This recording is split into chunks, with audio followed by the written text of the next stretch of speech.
más y yo ahí como maldición, con amorcito, con amorcita. Alejandra, bienvenida. Profesor Jaime Duan, muchas gracias. Buenas noches para todos y todas. Les presento el avance que llevo en mi trabajo de grado, argumentación formal dialéctica y controversias sobre antimicrobianos en la enseñanza de la química orgánica. En este caso, en esta ocasión, en esta fabulosa noche, les voy a mostrar el trayecto de una sola estudiante. Sin embargo, a lo largo de la exposición les voy a explicar que son 7 estudiantes, pero hoy para focalizarlo un poquito más, voy a mostrar el trayecto de ese proceso de argumentación de un estudiante. Mi director es el doctor Álvaro García. Lo primero que yo hago es identificar un vacío. Bajo toda esta parte del protocolo Prisma, se hace una búsqueda durante los últimos 25 años sobre argumentación y química. ¿Sí? Argumentación y química. Entonces, lo que se encuentra, pues se encuentran varias cositas, se clasificaron y demás, pero no se encuentra nada sobre argumentación, paradigma dialéctica y química. Entonces, pues si nos damos cuenta, al no haber nada, pues tiene mucha potencialidad de trabajo.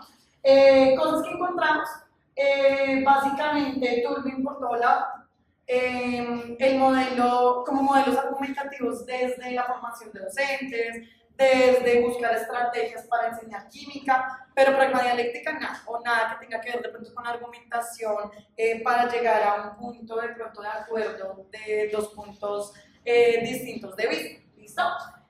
Para entonces, digamos, con base a eso, surge la pregunta: ¿qué procesos de argumentación desde una perspectiva paradigma dialéctica generan los estudiantes de grado décimo al estudiar cambio químico? ¿Por qué surge esta pregunta? Pues como les decía, hay un vacío, ¿cierto? En el cual primero se encuentra que pues de pronto mantenemos y persistimos en la enseñanza tradicional de la química basada en la memorización. Hay una brecha institucional en el colegio donde se aplica esta investigación. Siempre hablan del perfil del estudiante como un estudiante que argumenta, pero si uno va y mira en el aula, el estudiante no argumenta. Entonces hay una brecha entre lo que dice el papel y lo que realmente ocurre en el aula.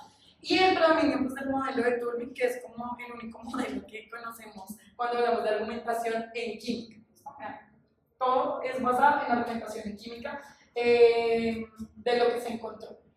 Para hablar de argumentación paradigma dialéctica encontramos 2 autores principales, Van Emeren y Grotten, los cuales hablan de que la argumentación puede tener un enfoque paradigma dialéctico en donde la argumentación se ve como una actividad discursiva para llegar al diálogo en el cual pues se llegan a, así tengamos distintos puntos de vista, podemos tener una conversación, generar nuestros argumentos, generar el diálogo con contraargumentación y demás.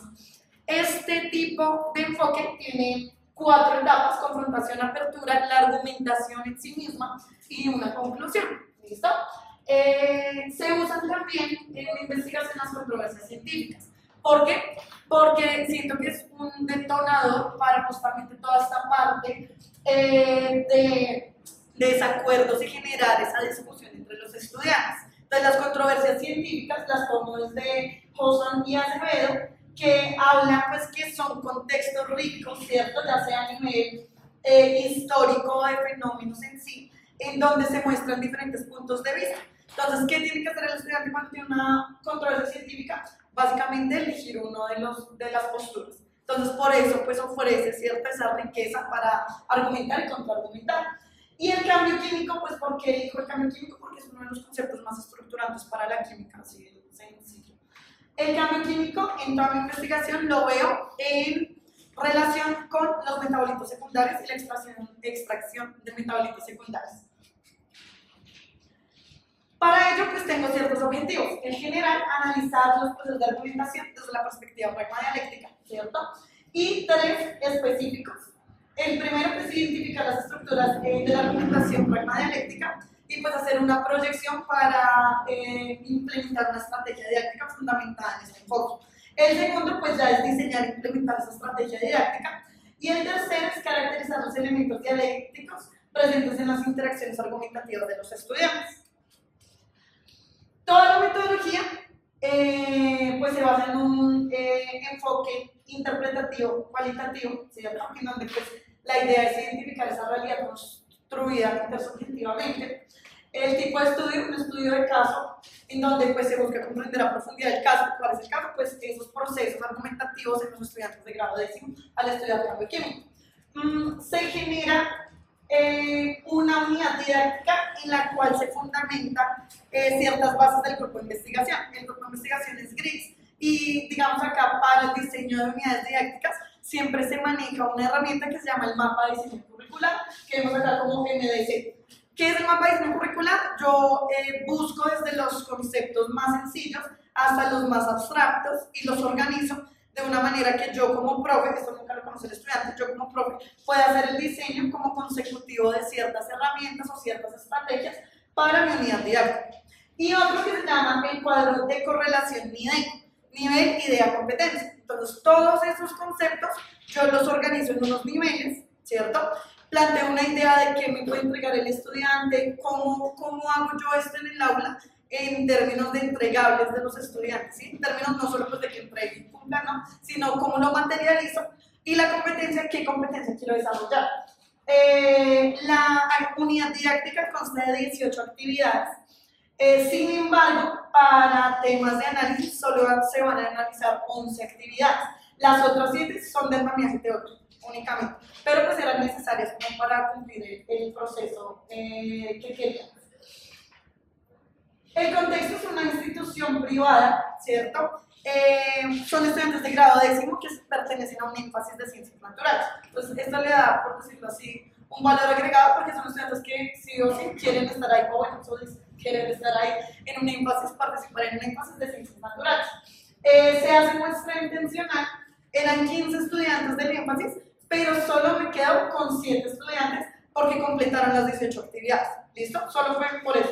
Porque pues puedo seguir todo el proceso de las 18 actividades a lo largo de todas las actividades. Entonces solo me quedo con los resultados de 7 estudiantes. El procedimiento pues, que se hizo, se implementaron las 18 actividades, se aplicaron pues, los instrumentos durante cada actividad, se obtienen de las 11 actividades pues, de los 7 estudiantes un total de 77 actividades para analizar, lo cual se procede a organizar por una transcripción de grabaciones, la digitalización de los escritos y se crea una matriz en Excel. Yo no usé ningún programa o software para realizar esta organización, sino Excel. ¿Listo? Y pues la idea es hacer una triangulación de fuentes. Para ello, pues entonces quiero hablar de las técnicas que empleé: observación participante, análisis de producciones escritas, grabaciones de audio y video, únicamente en los debates que hacen los estudiantes. En el resto de las clases no las grabo. Instrumentos que usé: diario de campo, rúbrica de observación participante. Estos dos se sometieron a un proceso de validación por juicios de expertos y una matriz que le llamamos matriz AC, matriz de argumentación científica escolar pragmadialéctica, por eso es así. Esta matriz ya está validada. ¿Por qué? Porque esta matriz se toma de una tesis doctoral de la cual se basa todo el trabajo. Entonces, pues ya está validada. Pues tiene validación previa por ser una tesis doctoral. La matriz, sale súper corta. Bueno, la matriz, en términos generales, tiene estas 6 categorías, ¿sí? La doctora Lida se enfocaba en que primero pues, quisiera hacer un reconocimiento inicial conforme a la relación del estudiante con la controversia científica. Esa es la primera categoría. La segunda, la organización argumentativa que tiene el estudiante, cómo el estudiante organiza sus ideas para hacer un argumento. La evaluación y comunicación con respecto al experimento. Entonces, esto es únicamente para el experimento. Entonces, ellos cómo evalúan la parte práctica y cómo comunican eso que pasó ahí en la parte práctica, ¿sí? Construcción de postura, entonces, ¿qué habilidades comunicativas, cognitivas y socioemocionales desarrolla el estudiante para construir su postura? Una perspectiva epistémica donde pues tiene un posicionamiento de su conocimiento y hace una constante reflexión de lo que está haciendo en todo su proceso argumentativo. Y por último, los actos de habla y como toda esa evolución que tiene el lenguaje a lo largo de que el estudiante va desarrollando sus argumentos. Como les comentaba, voy a hablar de un caso específico. Es una estudiante de aquí en adelante, María, ¿sí? Entonces, el análisis de contenido se hace desde Barnard 2002, en donde se siguen 4 fases que él nos propone. Una que es de un preanálisis, en donde se hace como una lectura flotante, se selecciona el material, ¿cierto? Una codificación, en donde pues yo cogí unidades de registro y las codifiqué, ¿cierto? Encontré como cierta información relevante y la codifiqué. Categorización, entonces en esa categorización uso la matriz que les mostré y uso pues obviamente categorías emergentes que van surgiendo pues, a lo largo de la riqueza de los resultados. Y por último la interpretación. Entonces, la codificación, como les explicaba, pues se hace con base a la matriz, pero pues también van surgiendo estas categorías emergentes que pues las vamos identificando y ahí también se hace cierta codificación.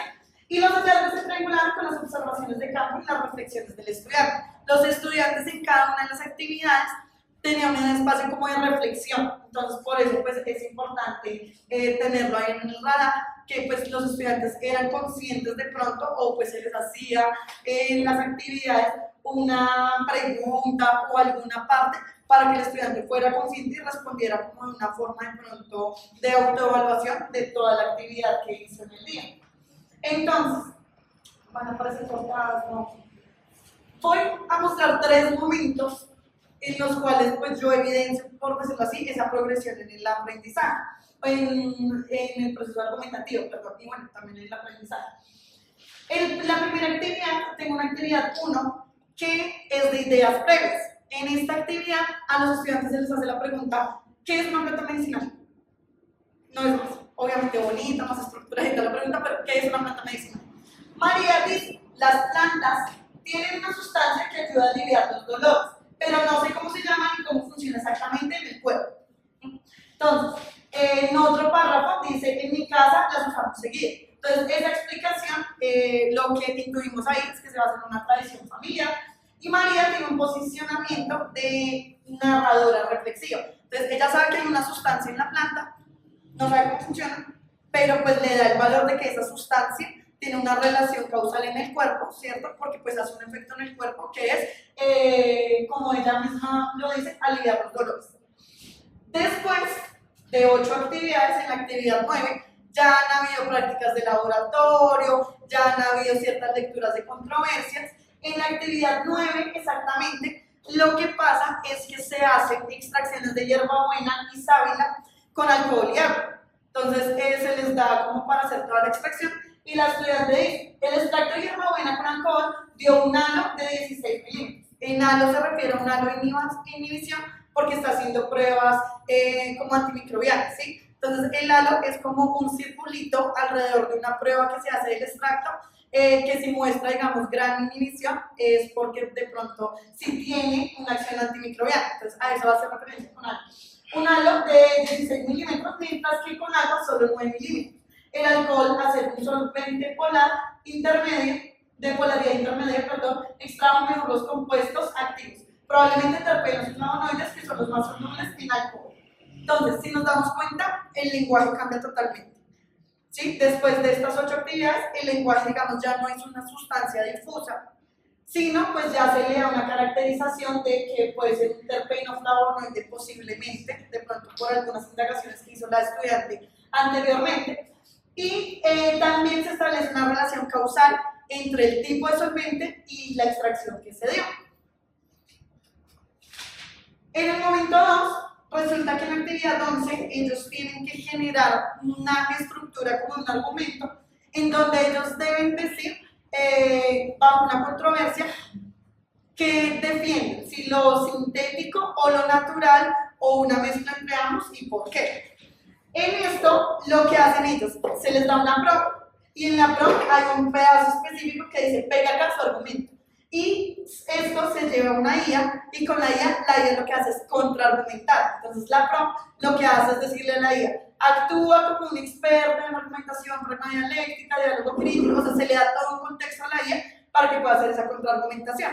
Entonces María le pega su fragmentico que dice, pues le pega un fragmento la verdad muy largo, lo más importante que es esta unidad de registro, lo natural es mejor que lo sintético, porque no tiene químicos dañinos. La penicilina, que viene de un hongo, ha salvado millones de vidas, mientras que los antibióticos sintéticos tienen muchos efectos secundarios. Entonces la IA le dice, tu afirmación tiene una falacia, ¿listo? ¿Cuál es la falacia? Pues que la apelación a la naturaleza pues está asumiendo que todo lo natural es bueno. Entonces la IA le dice muchos componentes naturales son tóxicos, por ejemplo la cicuta. Además, químicos es un término ambiguo, todo está hecho de químicos. ¿Tienes evidencia de los metabolitos naturales sean más seguros que los sintéticos? Entonces, a lo que María le responde, no había pensado en eso. Entonces, no es cierto que lo natural es mejor, ¿cómo puedo mejorar mi postura? La IA le dice, no se trata de que uno sea mejor que el otro, ¿cierto? Sino que pues le des de pronto un enfoque de ventajas y limitaciones. Los naturales ofrecen diversidad estructural, pero requieren purificación y control. Los sintéticos permiten optimización, pero pueden tener efectos secundarios. Después de una larga conversación con la IA, María, como en la parte de reflexión, dice, la IA me mostró que mi postura era demasiado simple, me hizo ver que los naturales también pueden ser tóxicos y que no todos los sintéticos mal. Ahora entiendo que la clave no es elegir un bando, sino buscar cómo pueden complementarse siempre con investigación rigurosa y regulación justa. En el momento 2, después de esa interacción, como la tesis reformulada de María es los metabolitos secundarios de origen vegetal, pueden complementar a los antimicrobianos sintéticos. Siempre que se investigue rigurosamente sus mecanismos de acción, se estandaricen los métodos de extracción y se establezcan marcos éticos que eviten biopiratería y garanticen el acceso equitativo a los medicamentos. Hay muchas cosas que yo sé que de pronto no parecen de pronto al nivel de un estudiante, sin embargo son cosas, digamos, en términos, por ejemplo, biopiratería, que de pronto podemos intuir que se los dio la IA. No, son, digamos, palabras y aspectos que trabajamos en controversias científicas anteriores. Entonces, digamos, de ahí sacan esos argumentos María, para que de pronto no lo pensemos de que la IA le dijo que pusiera eso, ¿sí? Entonces, digamos, acá se ve la evidencia de cómo está refinando su argumento María, con esa, digamos, contraargumentación que tuvo con la IA. Por último, en este momento 3 lo que quiero mostrar es más las categorías emergentes que surgieron después de esa contraargumentación con la IA. Tal vez por la prueba que se generó en los 7 estudiantes se vio que cada argumento tenía una tesis, un argumento experimental, un argumento teórico, un argumento, digamos, que en el futuro que debe pasar, que lo llamamos argumento prospectivo, un contraargumento previsto y una refutación. Es decir, esta refutación es al contraargumento previsto. Entonces yo creo que para los ciertos críticos dirán que los naturales son difíciles, pero la estandarización es posible. Entonces vimos como que esas categorías iban surgiendo en esos últimos como diseños de diálogo crítico o de argumento que van a presentar en la última actividad. La última actividad se basa en un debate que ellos hacen, en los cuales deben defender su idea, o sea, pasan, dan su postura, deben defender su idea, hay contraargumentación y demás. Para eso, digamos, se hizo ese trabajo con la IA para que ellos fortalecieran sus argumentos. Por último, pues digamos, como a modo de conclusión, identificamos que la unidad didáctica sí favoreció significativamente su forma de concebir y argumentar el cambio químico, porque pasaron de explicaciones intuitivas, digamos, a razonamientos más fundamentados de pronto en la parte experimental, la parte teórica y demás. La integración del enfoque pragma dialéctico, pues, digamos, nos ayudó no solo a que ellos refinaran sus argumentos, sino también a como comprender la argumentación como un diálogo, no solo como yo sé argumentar porque se habla, sino pues mantener ese diálogo. La inteligencia artificial en este caso, pues digamos que actuó como un potente andamio cognitivo, porque lo que hace es que el estudiante reflexione sobre su argumento que tiene y pues de pronto con algunas cosas que le diga la inteligencia artificial modifique su argumento. Hay estudiantes, o sea, este es el caso de María, pero hay estudiantes que dicen, no, la IA me dijo cosas que nada que ver, yo me mantengo en mi argumento y sustentaba porque se mantuvo en su argumento. Entonces, digamos que este es el caso únicamente de María, tengo otros 6 más. Y la articulación de la experimentación, la controversia y el diálogo crítico demostró pues, ser una estrategia efectiva para vincular el aprendizaje disciplinar con la formación ciudadana. ¿Listo? Entonces, pues vemos que María aprendió química orgánica, pero también pues aprendió a posicionarse críticamente frente a ciertos argumentos que ella manifestó, digamos, en su diálogo y en su debate. Y hasta acá fue todo lo bueno. Muchas gracias a ustedes por su tiempo y su disposición. ¿Preguntas? ¿Todas?